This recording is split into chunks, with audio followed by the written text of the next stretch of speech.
ફૂલોનો ઓર્ડર અપાઈ ગયો છે? હા મોટા શેઠાણી, આપી દીધું છે, આવતા જશે.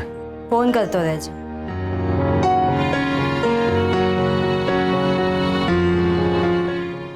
બા, આપણે સગાઓમાં કોઈને બોલાવ્યા નથી, ફક્ત નજીકના થોડા લોકોને જ કહ્યું છે. પરિસ્થિતિઓને આધીન થઈને અમે આ નિર્ણય લીધો છે દિગ્વિજય. અત્યારે સૌથી અગત્યનું આમની વિધિ પૂરી કરવી કે જે આપણે કેમ અટકાવી હતી એ તમે જાણો છો. જી. એમની શોક સભામાં આપણે બધાને બોલાવીશું. જી બા.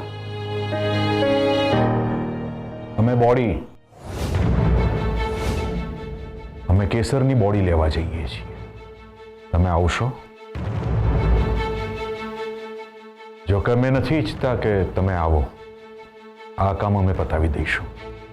તમારે જે કરવું હોય કરો, પણ હું અગ્નિદાન નહીં આપું. તમે આ શું કહો છો હર્ષવર્ધન? અગ્નિદાહ તો તમારે જ આપવો પડશે. પત્નીને અગ્નિદાહ આપવો એ પતિનું કર્તવ્ય છે.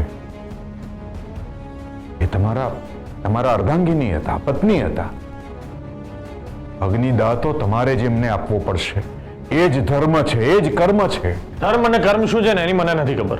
મારા માટે તો મારી કેસર જ મારો ધર્મ છે ને મારું કર્મ છે. હું એ વાત ક્યારેય નહીં સ્વીકારું કે કેસર આ દુનિયામાં નથી. બા, તમે જ હર્ષવર્ધનને સમજાવો. હર્ષવર્ધન, આપણે શાસ્ત્રોક્ત રીતે અમુક વિધિઓ તો કરવી જ પડે, તો જ. પણ બા, એમાં માણસનું મન પણ તો માનવું જોઈએ ને. મારું મન એ વાત સ્વીકારવા તૈયાર જ નથી કે કેસર આ દુનિયામાં નથી. એટલે અગ્નિદાહ તમે આપજો, હું નહીં આપું.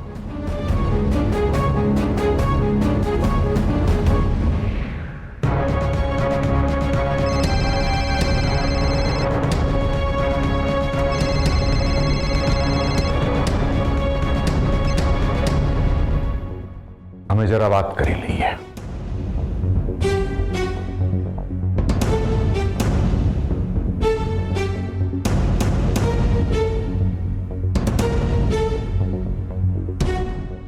જલ્દી બોલ, શું થયું? શું તને કઈ ભાન બંધ છે? શું બોલે છે? એવી રીતે થયું આ? ઠીક છે, અમે આવીએ છીએ. શું થયું? તમે આટલા ટેન્શનમાં કેમ આવી ગયા? પેલી છોકરીને જમીનમાં દાટી હતી, ત્યાંથી ભાગી ગઈ છે.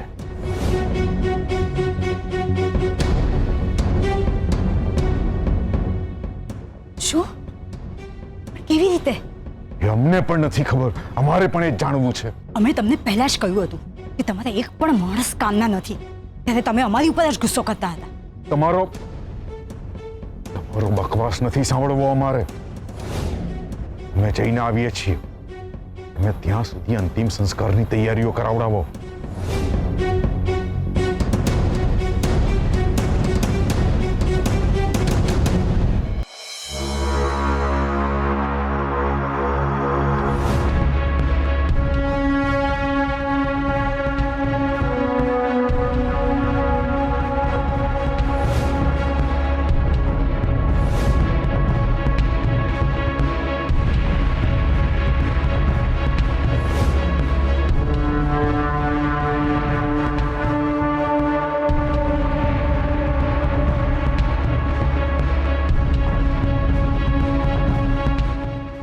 એવી કેવી દાટી હતી કે આમાંથી બહાર નીકળી ગઈ?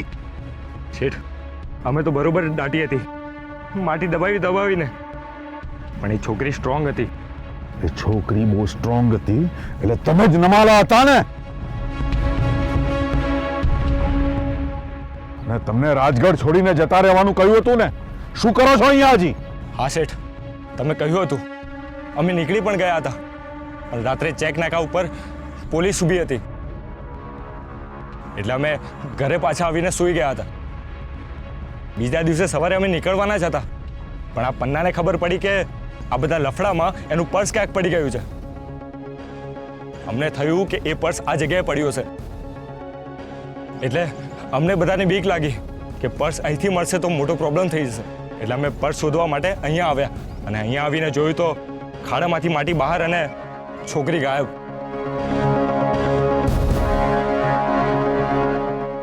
શેઠ, આ જુઓ.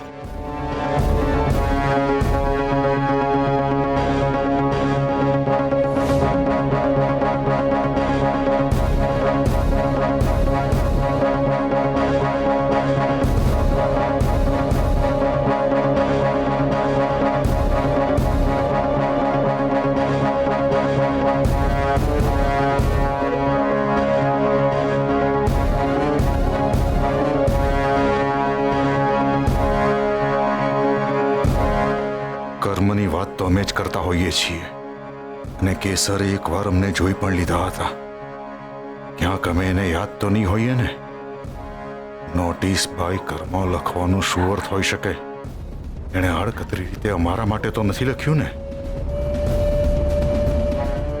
ગમે ત્યાંથી એને શોધી કાઢો અને જેવી મળે એટલે તરત પતાવી દો. અને હા, પોલીસથી જરા બચીને.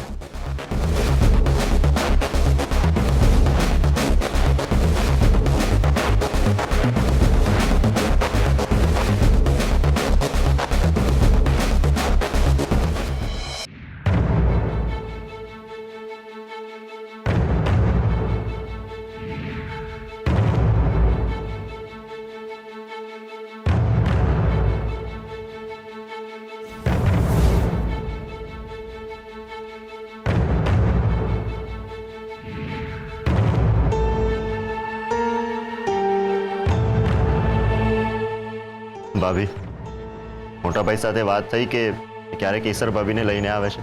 હા, તમે કેસર ભાભી બોલ્યા ને એટલે અમે ચોંકી ગયા. એ આવતા જ હશે કેસરની બોડીને લઈને.